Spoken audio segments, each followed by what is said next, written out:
Bonne nouvelle, je trouve pas la lumière.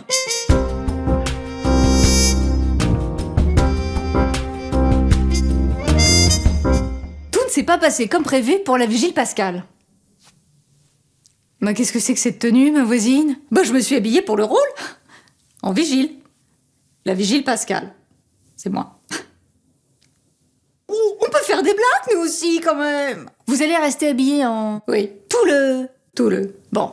En entrant dans l'église pour la veillée de Pâques, donc, je n'avais pas de cierge. Pour une liturgie au flambeau, j'étais mal. Je cherchais la lumière, mais comme Marie-Madeleine, qui se presse au matin de Pâques pour aller voir le tombeau du Christ. Aux dernières nouvelles, il est mort. Mais elle sent un truc, elle y va quand même, elle se presse. Nous, on a de la chance, ça fait 2000 ans qu'on sait qu'il est ressuscité. Pourtant, comme elle, je cherche la lumière. Bah pour suivre la veillée, d'abord, et puis accessoirement, pour qu'elle éclaire ma vie.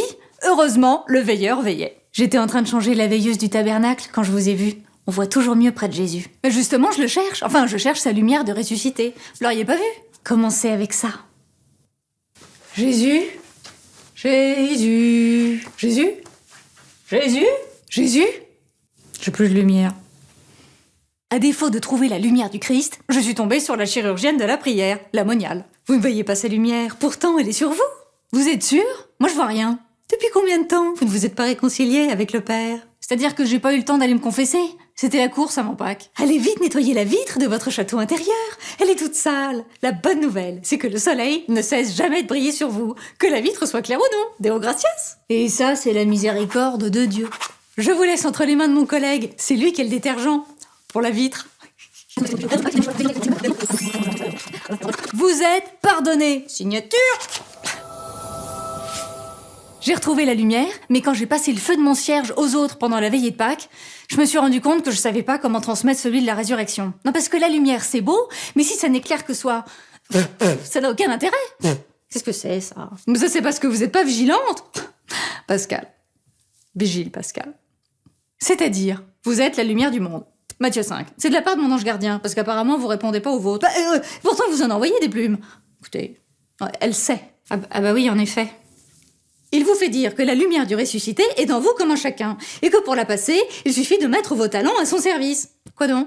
Il parle de violon. Je ne comprends rien. Alors j'ai pris mon violon.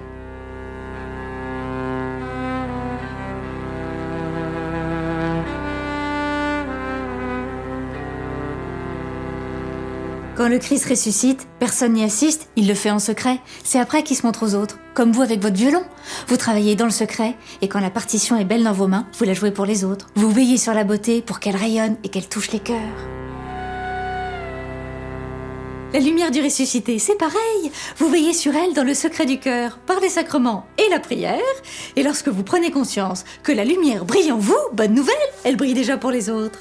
Chercher la lumière, comme Marie-Madeleine au matin de Pâques, c'est orienter vers elle tout ce qu'on est.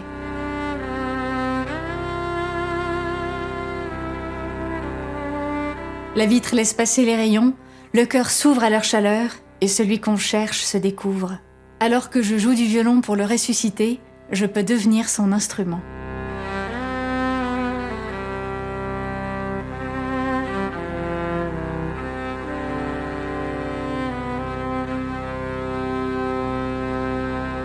Alors la prochaine fois que vous cherchez la lumière, veillez et priez, elle est en vous. Jésus a vaincu les ténèbres de la mort. Christ est ressuscité. Partage la bonne nouvelle. Bah revenez.